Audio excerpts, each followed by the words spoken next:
जय हिंद साथियों स्वागत करता हूं आप सभी का अपने यूट्यूब चैनल पर। साथियों, आज इस वीडियो में मैं आपके लिए उत्तर प्रदेश पुलिस री एग्जाम के लिए एक इम्पोर्टेंट प्रैक्टिस सेट लेकर आया हूं। आज के सभी प्रश्न आपके लिए सेलेक्टेड इम्पोर्टेंट और गोल्डन क्वेश्चन होने वाले हैं, जो आपको सीधे आपके एग्जाम में देखने को मिलेंगे। जैसे मेरे प्यारे साथियों, आपको पता चल गया होगा कि आपके एग्जाम की डेट जो है 23 अगस्त से लेकर 31 अगस्त तक आपका री एग्जाम और इसी में आपको संपूर्ण तैयारी करनी है। तो मेरे प्यारे साथियों, मैं इस वीडियो में आपके लिए उत्तर प्रदेश पुलिस के लिए सभी क्वेश्चन सेलेक्टेड और सभी सेलेक्टेड टॉपिक से रिलेटिव आपके क्वेश्चन लेकर आया हूं, जिनसे आपको री एग्जाम में क्वेश्चन देखने को मिलेंगे और हर एग्जाम में यहां से क्वेश्चन देखने को मिलता है। तो बिना टाइम गवाए करते हैं वीडियो को स्टार्ट। आपका पहला क्वेश्चन है, बेरी बेरी आपका निम्नलिखित में से किसकी कमी के कारण होता है। आपसे क्वेश्चन पूछा गया है, जो आपका बेरी बेरी रोग है वह आपका किसकी कमी के कारण होता है। ऑप्शन आपके सामने है, vitamin B1, iodine, vitamin D या विटामिन सी। तो बताइए, बेरी बेरी रोग जो होता है वह आपका किसकी कमी के कारण होता है। तो मेरे प्यारे साथियों, बात करते हैं बेरी बेरी रोग की। तो बेरी बेरी रोग आपका विटामिन B1 की कमी के कारण होता है, यानी ए विकल्प के साथ इसमें आपका बिल्कुल करेक्ट जवाब हो जाएगा। बात कर लेते हैं विटामिन B1 के लिए क्या क्या आपके लिए अच्छे होते हैं। तो मछली और गाजर, मछली और जो गाजर होती हैं वे आपके विटामिन B1 के लिए आपका क्या होता है, उत्तरदायी होता है। तो इसी के साथ साथ हम बात करेंगे कि विटामिन जो आपका रतौंधी रोग बहुत ज़्यादा पूछा जाता है, रतौंधी रोग। तो रतौंधी रोग जो होता है मेरे प्यारे साथियों, वह आपका किसके कमी के कारण होता है। तो विटामिन ए की कमी के कारण आपका रतौंधी रोग होता है। बात कर लेते हैं, एक बहुत ज़्यादा पूछा जाता है स्कर्वी रोग। तो मैं जितने भी रोग बता रहा हूँ ये सभी सेलेक्टेड रोग हैं, जिनको एग्जामिनर बहुत बार पूछता है और इन्हीं रोगों को बार बार एग्जाम में रिपीट होते हैं। तो स्कर्वी रोग जो होता है विटामिन सी की कमी के कारण होता है। रतौंधी रोग आपका विटामिन ए की कमी के कारण होता है। और एक बहुत ज्यादा रोग पूछा जाता है सूखा रोग। तो सूखा रोग जो होता है विटामिन आपका डी की कमी के कारण होता है। और आपसे कई बार क्वेश्चन पूछ लिया जाता है, पेशियां जो कमजोर हो जाती हैं किसकी कमी के कारण होती हैं। तो विटामिन ई की कमी के कारण आपकी पेशियां कमजोर होती हैं। और रक्त का थक्का जो नहीं बनता वह आपका विटामिन के की कमी के कारण नहीं बनता। तो मेरे प्यारे साथियों, आपसे क्वेश्चन पूछा गया था, बेरी बेरी रोग किसकी कमी के कारण होता है। तो विटामिन B1 की कमी के कारण होता है। अगला क्वेश्चन है आपका, 1975 में भारत में आपातकाल की घोषणा के समय भारत के राष्ट्रपति कौन थे। तो इम्पोर्टेंट क्वेश्चन है और सेलेक्टेड क्वेश्चन है उत्तर प्रदेश पुलिस री एग्जाम के लिए। इस क्वेश्चन को मैं 3 स्टार दूंगा, सीधा आपको एग्जाम में देखने को मिलेगा। तो क्वेश्चन आपसे पूछा गया है 1975 में। तो मेरे प्यारे साथियों, जो 1975 के समय भारत में राष्ट्रीय आपातकाल की जो घोषणा की थी, भारत में आपातकाल के समय जो राष्ट्रपति थे वे थे आपके कौन, फखरुद्दीन अली अहमद। कौन थे, फखरुद्दीन अली अहमद थे। यानी जिन बच्चों ने विकल्प डी को चुना है बिल्कुल सही चुना है। फखरुद्दीन अली अहमद 1975 में आपातकाल के समय भारत के राष्ट्रपति थे। कई बार क्वेश्चन पूछ लिया गया है कि भारत में राष्ट्रीय या आपातकाल जो लगा है वह अभी तक कितनी बार लगा है।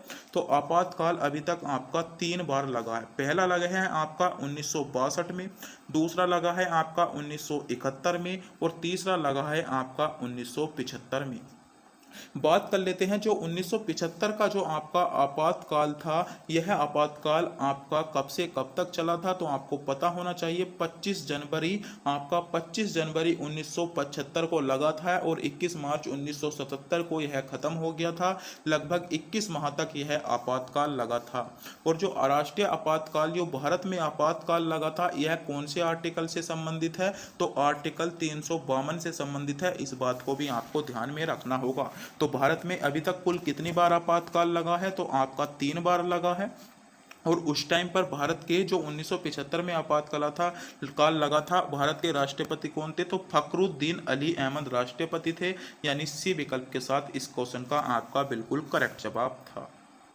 अगला क्वेश्चन है, ओलंपिक ध्वज में छल्लों की कुल शतरंग कितनी होती है या कितनी संख्या होती है। यह क्वेश्चन आपका री एग्जाम के लिए 100% इंपॉर्टेंट हो जाता है। जैसे आपको पता ही होगा, आपका 10 से 11 शिफ्टों में पेपर होने वाला है। लगभग 10 शिफ्टों में, 10 शिफ्ट में किसी ना किसी शिफ्ट में यह क्वेश्चन आपको जरूर देखने को मिलेगा। इस क्वेश्चन की मैं 100% गारंटी लेता हूं, क्योंकि यहाँ से क्वेश्चन आपको जरूर देखने को मिल जाता है। तो क्वेश्चन आपसे पूछा गया है, ओलंपिक ध्वज ओलंपिक ध्वज में जो छल्लों की कुल संख्या है वह आपकी कितनी है? तो इसमें आपकी 5 है, यानी विकल्प सी जिन बच्चों ने चुना है वह बिल्कुल सही चुना है। सी विकल्प आपका करेक्ट जवाब होगा। बात कर लेते हैं ओलंपिक ध्वज का जो झंडा था, जिसको हम ध्वज बोल सकते हैं, ओलंपिक जो ध्वज था इसको कब अपनाया गया था? तो 1900 आपका कब अपनाया था? 1913 में अपनाया था। और इसके डिजाइनर करता कौन थे, इसका डिजाइन किसने किया था? तो आपको पता होना चाहिए, प्यारे प्यारे डी कोवार्टिंग। प्यारे डी कोवार्टिन ने जो किया था वह आपका ओलंपिक ध्वज का क्या किया था? आपका डिजाइन किया था। और इसके जो 5 छल्ले हैं वे आपके रंग भी पूछ सकता है। तो इसका रंग होता है नीला, नीला रंग भी है इसमें, आपका पीला रंग है, नीला रंग है, पीला रंग है, आपका इसमें काला रंग है, आपका इसमें हरा रंग है और लाल रंग है। बात कर लेते हैं नीला रंग किसका है? तो नीला रंग आपका यूरोप का है, पीला रंग आपका एशिया का है, काला रंग आपका अफ्रीका का है, हरा रंग आपका ऑस्ट्रेलिया का है और लाल रंग जो है आपका अमेरिका का है। तो कहीं ज़्यादा आपका ओलंपिक ध्वज की संख्या से ज़्यादा इसके रंग बहुत इंपॉर्टेंट होते हैं। तो एक बार फिर से देखेंगे, आप नोट करेंगे। नीला रंग जो प्रदर्शित करता है वह आपका करता है यूरोप को, पीला रंग आपका एशिया को दर्शाता है, काला रंग आपका अफ्रीका को दर्शाता है, हरा रंग आपका ऑस्ट्रेलिया को दर्शाता है और लाल रंग आपका किसको दर्शाता है? अमेरिका को दर्शाता है। तो मेरे प्यारे साथियों, आपसे क्वेश्चन पूछा गया था ओलंपिक ध्वज के छल्ले की कुल संख्या कितनी होती है? तो इसमें आपका विकल्प सी के साथ 5 आपका करेक्ट जवाब था। अगला क्वेश्चन है, सांची का महान स्तूप निम्नलिखित में से किस राज्य में स्थित है? ऑप्शन आपके सामने है, उत्तर प्रदेश में, मध्य प्रदेश में, गुजरात में या बिहार में। तो बताइए सांची का महान स्तूप। तो मेरे प्यारे साथियों, बात करते हैं सांची के महान स्तूप की। तो सांची का महान स्तूप जो है वह आपका मध्य प्रदेश में स्थित है। कहाँ पर है? मध्य प्रदेश में स्थित है। और मध्य प्रदेश का एक जिला है रायसेन, मध्य प्रदेश का एक जगह है रायसेन, वहाँ पर आपके सांची के स्तूप स्थित हैं। और इनका जो निर्माण किया था वह आपका मौर्य काल में इनका निर्माण किया गया था। तो कई बार ऐसे क्वेश्चन पूछ लिया जाता है कि कौन से काल में सांची के स्तूप का निर्माण किया गया? तो मौर्य काल में किया गया था, आपका मध्य प्रदेश में स्थित है।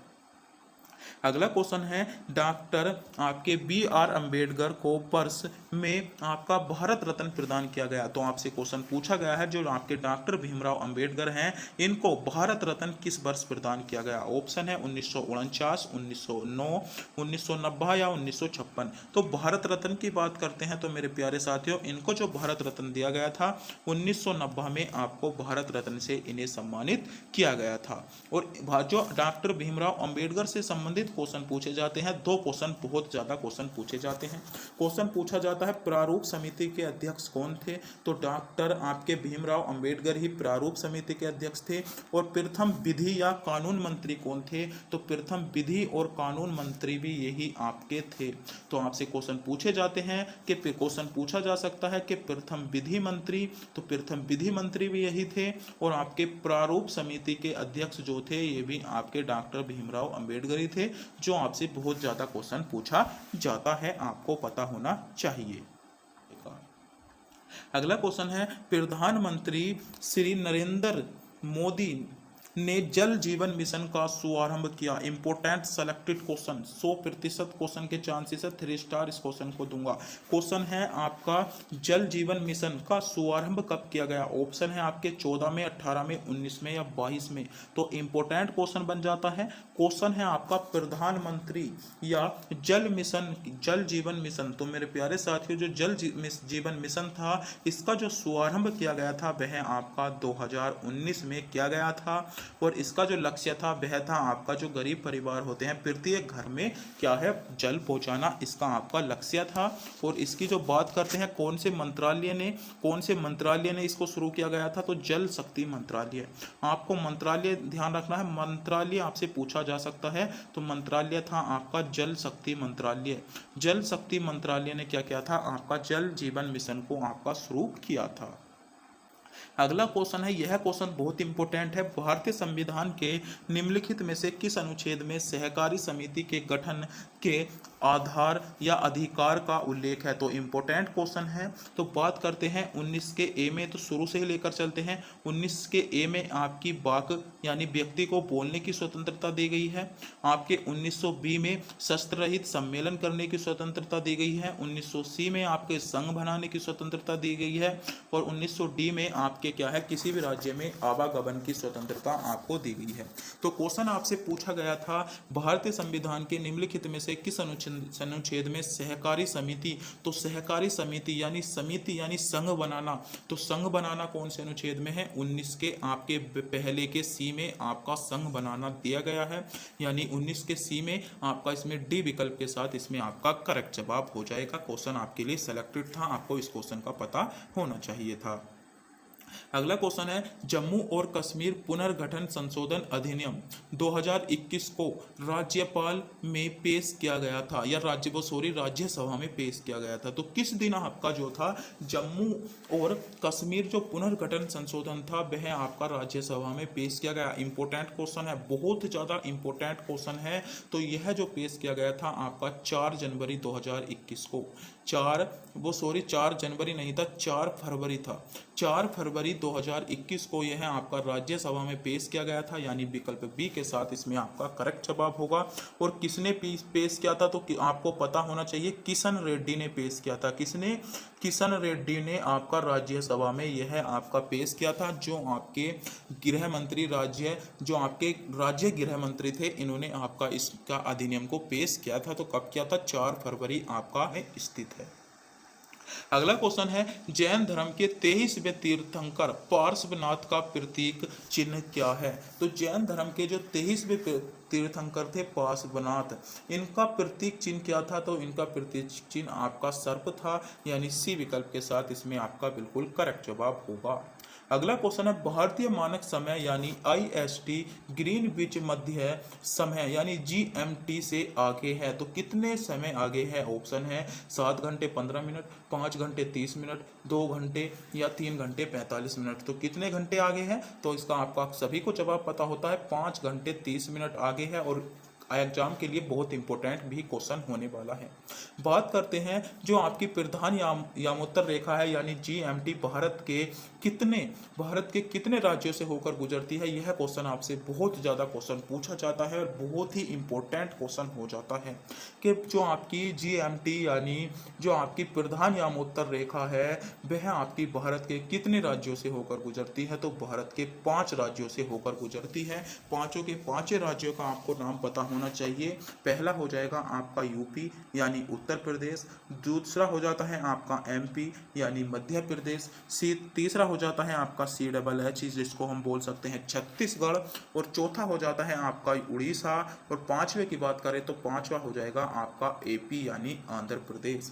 तो यह जो है यह कितने राज्यों से होकर गुजरती है, 5 राज्यों से गुजरती हुआ है। आपके उत्तर प्रदेश, मध्य प्रदेश, छत्तीसगढ़ और उड़ीसा, और आपका क्या हो जाएगा आंध्र प्रदेश। अरुणाचल प्रदेश नहीं था, यह आपको ध्यान में रखना है, आंध्र प्रदेश आपको रखना है, ना कि अरुणाचल प्रदेश को। तो क्वेश्चन आपसे पूछा गया था भारतीय मानक समय IST ग्रीनविच मध्य समय GMT से कितने आगे है। तो 5 घंटे 30 मिनट आगे हैं। आपको विकल्प बी के साथ इसमें आपका सही जवाब हो जाता है जिन बच्चों ने विकल्प बी को चुना है। अगला क्वेश्चन है, निम्नलिखित में से कौन सी जनजाति भारतीय यूरोपीय भाषा परिवार से संबंधित है। तो इंपॉर्टेंट क्वेश्चन है। तो भारतीय यूरोपीय भाषा परिवार से जो संबंधित है वह आपकी कौन सी जनजाति है। तो भील जनजाति ही है, और भील जनजाति भारत की लगभग सबसे बड़ी जनजाति भी है। यानी ए विकल्प के साथ इसमें आपका करेक्ट जवाब हो जाता है जिन बच्चों ने विकल्प ए को चुना है। अगला क्वेश्चन देखते हैं। यह क्वेश्चन आपका एग्जाम के लिए बहुत ही ज़्यादा इंपॉर्टेंट क्वेश्चन है। क्वेश्चन है, विश्व के एकमात्र समुद्र का नाम बताइए जिसकी कोई भूमि सीमा नहीं है। तो विश्व का जो एकमात्र समुद्र है जिसकी कोई भी भूमि सीमा नहीं है वह है आपका सारगेसो सागर। सारगेसो सागर एक ऐसा समुद्र है जिसकी कोई भी सीमा नहीं है। यानी ए विकल्प के साथ इसमें आपका करेक्ट जवाब होने वाला है। अगला क्वेश्चन है, भ्रूण की वह अवस्था जिसमें सभी शारीरिक भागों की पहचान हो सके कहलाता है। जो भ्रूण की वह अवस्था कौन सी कहलाती है जिसमें हम शरीर के सभी भागों की जांच कर सकते हैं या पहचान कर सकते हैं, तो वह अवस्था आपकी गर्भ कहलाती है, यानी सी विकल्प के साथ इसमें आपका करेक्ट जवाब होगा। अगला क्वेश्चन है, वायुमंडल में मौजूद नमी की मात्रा को क्या कहते हैं। तो वायुमंडल में जो मौजूद नमी होती है उसकी मात्रा को हम क्या कहते हैं। तो वायुमंडल में जो मौजूद नमी है उसकी मात्रा को हम मेरे प्यारे साथियों क्या कहते हैं, तो आर्द्रता कहते हैं। क्या कहते हैं, आर्द्रता कहते हैं, यानी डी विकल्प के साथ इसमें आपका करेक्ट जवाब होगा।